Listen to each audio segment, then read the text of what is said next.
this is Luna here with the Artisan Tarot. Make sure to like, share, and subscribe so you can get more blessings, and also ring the bell so you can get access to my readings quicker. I'm going to pull one card here. Hopefully the messages will be a little bit faster because I am doing the Fae Blessing cards by, the artwork is by Amy Brown. Love her artwork. I am a huge fan of Amy Brown ever since she got picked up by Hot Topic like back in 2002, which shows my age. Don't judge. I don't think y'all will. Y'all are the least judgy of the zodiac signs, but y'all get it. But anyway, I put that out there just because I love her work. I've been a huge fan of her work. I have all 3 of her art books that came out before I went to college. And then, so I really resonate with these images. And then the book itself for the Oracle, technically for the blessings, was written by Lucy Cavendish, which if you don't know who that is, she's pretty well known in the spiritual community for her decks. She has a mermaid deck that I think is a tarot. I don't think it's an oracle. She's got some really good books. I have a few. So I have like the Dragon Fae Oracle. She did that oracle. Love it. Oh my God. It like takes the Fae and goes up a notch. And I absolutely love that deck. But I love this one too. So I just bought this one 2 months ago. So I did want to explain how the energies are working, Sag. So you're a fire sign and you like to move fast, okay? I know that about you guys. I have had a sibling who's, I pretty much am surrounded by fire sign family members, and one Sagittarius that is directly blood related to me, and another one through marriage. So, so it's like, I know how y'all work. And when things move kind of slow, you're like grinding your gears because you don't understand why things just can't go the way they need to go. Well, with the Fae energy, it's a little different. It's fire for you and earth because they're earth elementals. That doesn't mean there aren't fire elementals. There are. But in the Fae realm, they're mostly associated with the 3D of our world. And our world was once shared with theirs. It's a long, complicated history that we have with them. But basically, something to think about. We weren't always here, you know, by ourselves. We've always had their help. But they hide from us because, well, we're jerks to them most of the time. And the thing is when you make a Fae mad, you don't just get like anger, like an emotion. They sometimes take action. And that can be dangerous and scary. So there's a reason why we don't see them anymore. Why they're in like the Avalon, you know, the realm of Avalon, which I love that realm. I love that realm. So much fun to work with. I love how you're the only sign I talk about Avalon with. I feel like y'all get it, but I can't bring in Avalon with the other signs yet. I should have done it with Scorpio, but Scorpio would have gotten it. But Scorpio's dealing with some, you know, shiitake right now from other people. So, but the other signs before Scorpio, they don't get it. They're like, what? Other realm, 3D. I thought we were the only ones. Not that I'm making fun of the other signs and their selfishness and their perspective, I promise. I'm just like, sometimes that's how they are. I'm like, Jesus, are you that dimensionally dense? Like, you only focus on our realm? Like, there are others. But the other signs, they sometimes don't get it. Because it's like that Jeff Dunham peanut meme, you know, where it's like, meow, like where it goes over their head when I talk about it. Or like they get scared. So I can't bring it up, but you guys get it because you're a cosmological universal sign. I always say, come in and you bring cosmic order. And the thing about Avalon is the realm where all the fairies go to now. So they go between our realm and the 3D. This was their home first. Make no mistake of that. They had to end up moving to Avalon because, well, we were jerks. So we share. So that's why they're able to go between realms. And that's really important. So you understand that. So the interesting thing about this deck is the lessons and how they're turning out. This deck, seriously, I've worked with it. I've worked with it for 2 months. And the cards that I have pulled, they move very fast, like fire sign energy, which, believe me, my life has needed that for the last 6 years. So you best believe I am happy it's moving along with my Scorpio Sagittarian placements, right? Because I'm a Scorpio Sagittarius sun. So finally, like, my fire sign energies are activated when working with this deck. But the funny part is I'm seeing how the earth aspect is playing out with this deck, and how it's playing out is the energy moves fast, but the lessons stay for a while. So it could be like one thing is one lesson that is connected to the overall lesson of the card. Okay, sorry, I didn't mean to bump y'all. This tends to happen with Fae energy. I get really excited and I bump things. I just love working with them. Like, I'm also part Irish, so a lot of people don't know that about me. So like, this is like, when I work with the Fae, it's like working with my family. You know, like, they get me. They understand when I'm too 3D, and they'll be like, hey, you need to go have fun. Or, you know, they'll be like, hey, I get why you're upset. Like, they understand, you know, they understand when you feel alone. They're like, hey, I got your back.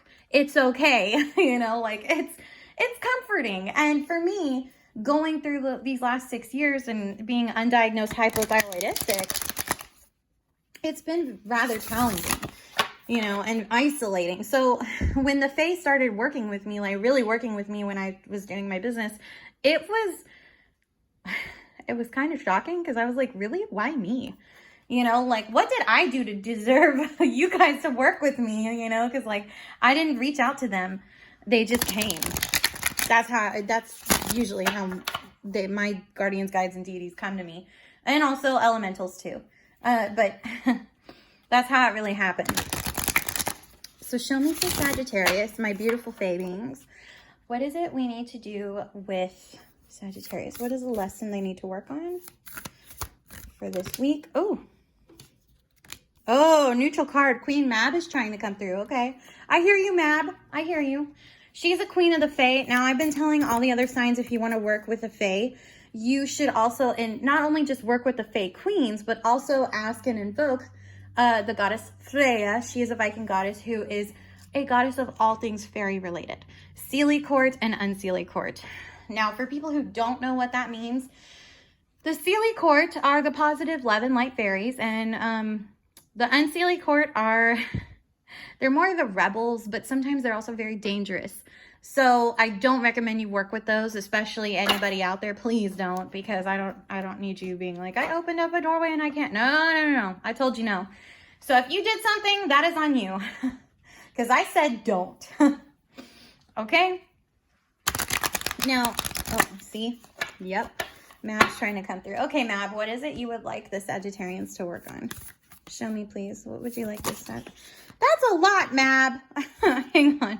I'm going to pull the bottom card. Okay, let me pull. I'm going until they're all upright. So, here we go. A blessing of the liminal space. I pulled this one when I first got this deck. Let me see what the other two are, and we'll work with them in conjunction. Oh, I love this card. I've worked with it. I have not worked with this one yet. And okay, safe place in the world. Oh, that's so sweet. Are those Lily of the Valley? Oh, it looks like they are. Interesting. Okay, Sag, here's what we're going to do. We're going to save those cards for the next fellow readings for you to work with, because see how these cards are working in terms of, these are all blockages. This is neutral, meaning that Mab is neither being positive or negative, but she has something she wants you to work on.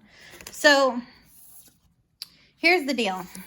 We're going to open up to a blessing of liminal space. Now, this is actually one of my favorite prints from her. This is about a moon fairy. So, because my art books have all descriptions about, like, because I just couldn't get enough fairy when I was a teenager, about, you know, like what the Fae, what Amy Brown was inspired by when she, you know, originally did these paintings several years ago.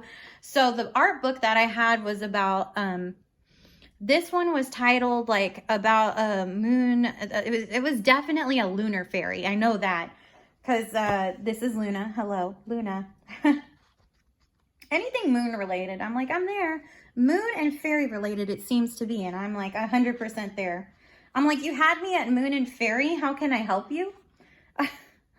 When it comes to stuff like that, like, I just get attracted to it. Okay, so this card is, give me just a second. Oh my God, the number on this card is so weird. Oh, 28. Oh yeah.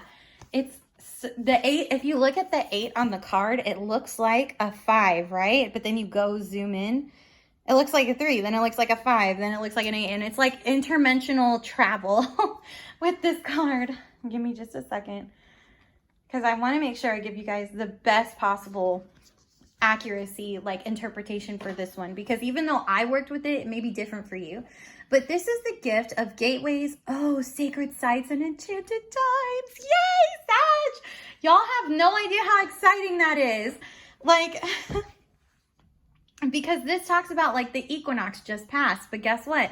We have important moon phases coming up. We got a moon in Libra coming up. We have a, that's next month, moon in Scorpio, moon in Capricorn, moon in Sagittarius. So this is going to be a pivotal time from you, especially this card, from now all the way to Capricorn's moon, because Capricorn rules your second house. Your third house, I'm not necessarily worried about with Aquarius, because Saturn's going to move. And when it moves, it'll move into Aries. And that'll be when that Libra moon hits. So that's why I'm like, oh, Sag, this is such a pivotal time that you utilize this card and its energies now before Saturn moves into Aquarius by the third house moon for you, which would be in the moon in Aquarius. Yeah. Which would be August, basically. Sometimes, oh shit, sorry. Sorry, guys. It just depends on a couple of factors, because the moon and the moon phases, they shift, and it all has to do with eclipses and like how the moon works and all that. So it's funny because I'm talking about a moon and this is a lunar card, but it's playing a huge factor into your sign. Now, I don't know if some of you have major moon sign placements. That might be something you work on. Or for example, my last name actually is Luna.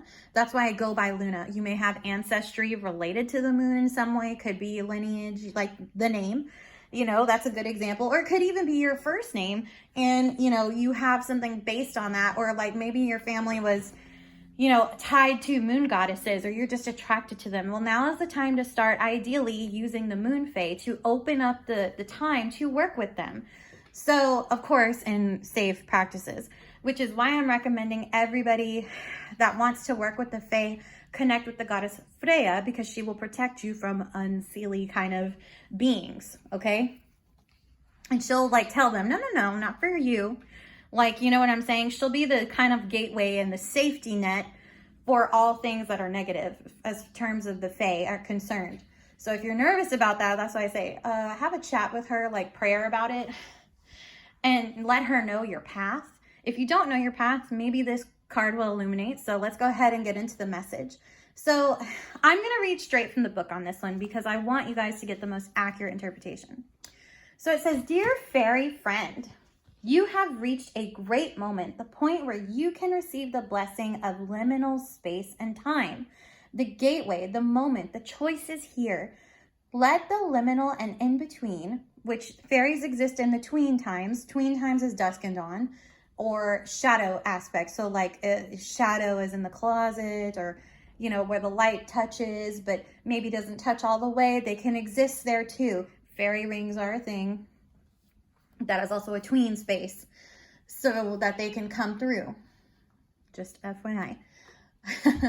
Become more and more apparent to you. The blessings of the sunrises and their dawn, colors and sweet beginnings be yours. And may the sunsets with their richness and splendor and their message of coming rest be yours too.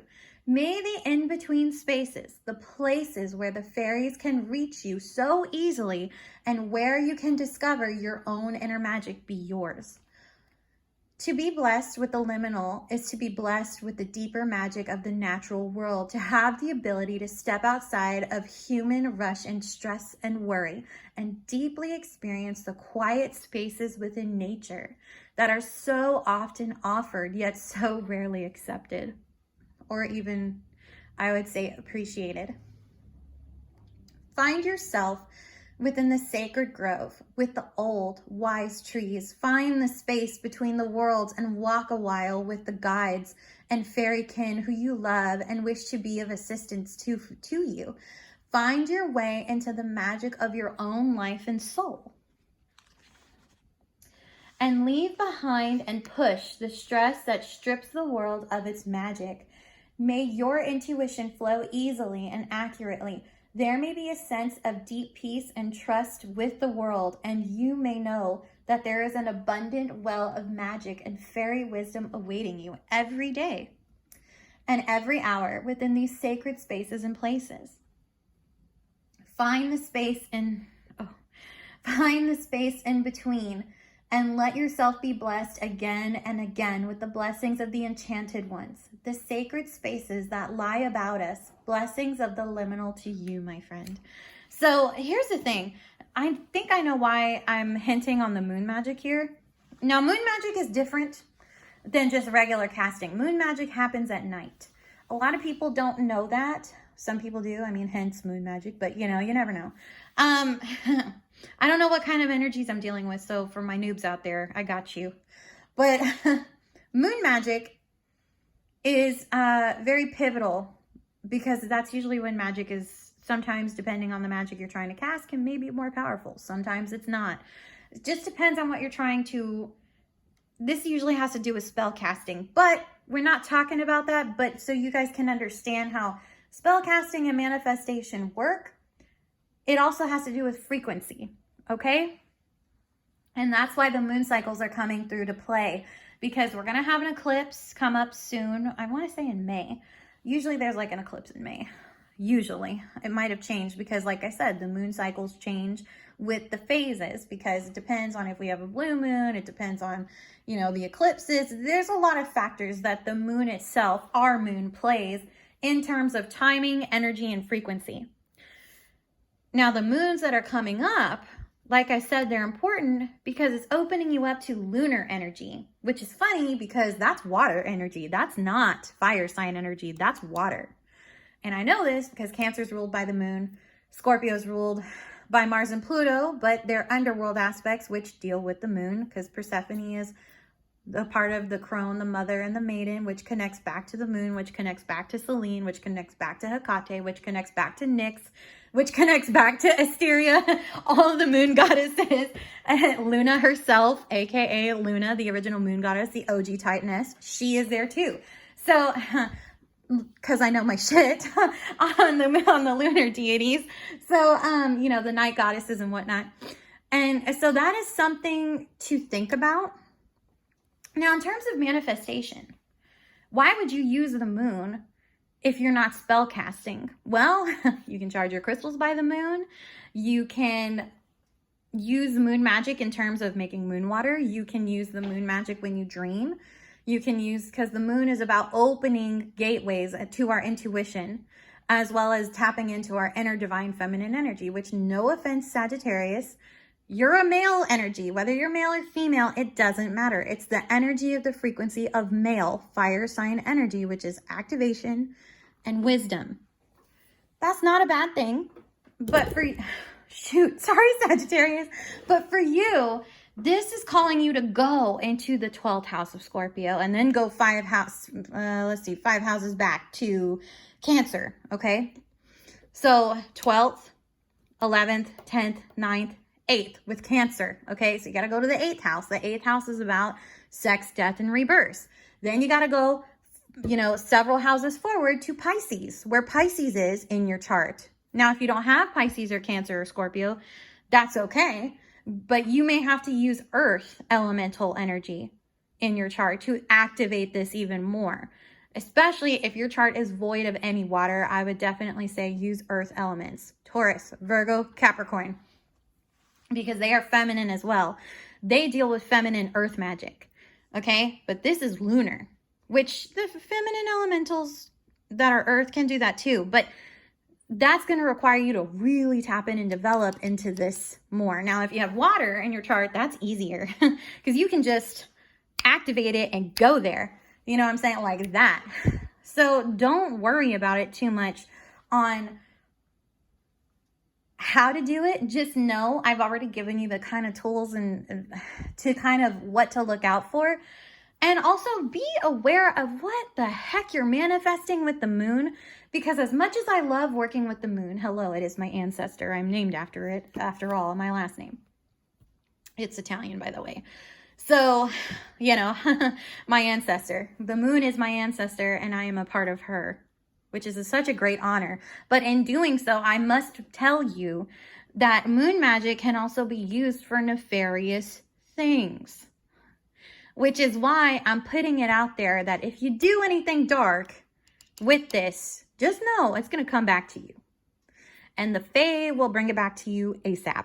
So please don't manifest anything dark or controlling if it can be avoided.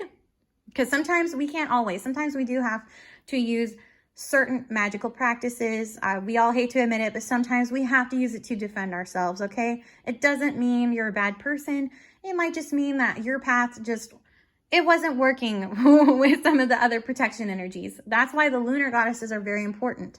So the lunar goddesses protect, they deal with the underworld, they deal with the spirit realm, they deal with, which most of the underworld goddesses are somehow associated with dreams, moon magic, and also the realm of the dead or spirit world. So dimensions, which is interesting that the Fae are bringing this up right now. And Mab is wanting you to work this out, to like expand on that. So Sagittarius, I would tell you, you need to think on your path of what is best for you, your guides, your guardians, your angels. Or, because, you know, you got to think about it, okay? What is going to best help you with moon magic and in what ways? Charging? Yes. Maybe not calling on spirits. Maybe that's not for you. So you can say no, okay? Charging your crystals? Yes. Charging your spell work? Yes. Putting the intention out there under the full moon? Yes. Okay. So there's that, you know, maybe working with the moon goddess who does underworld may not be for you. Maybe doing a dream one might work for you. Who knows? The point of it is this is what you're supposed to be developing. So this is about working on something that is underdeveloped, but figuring out how it works best for you. Other than that, Sagittarius, I gotta go because this reading is way too long, but it is fairly interesting and got me really fired up. Other than that, I gotta go, my loves. I love y'all so much. Make sure to like, share, subscribe, tip, donate. And if you want an emergency reading with me, click in the description box down below. Until we speak again, this is Luna signing off. Bye.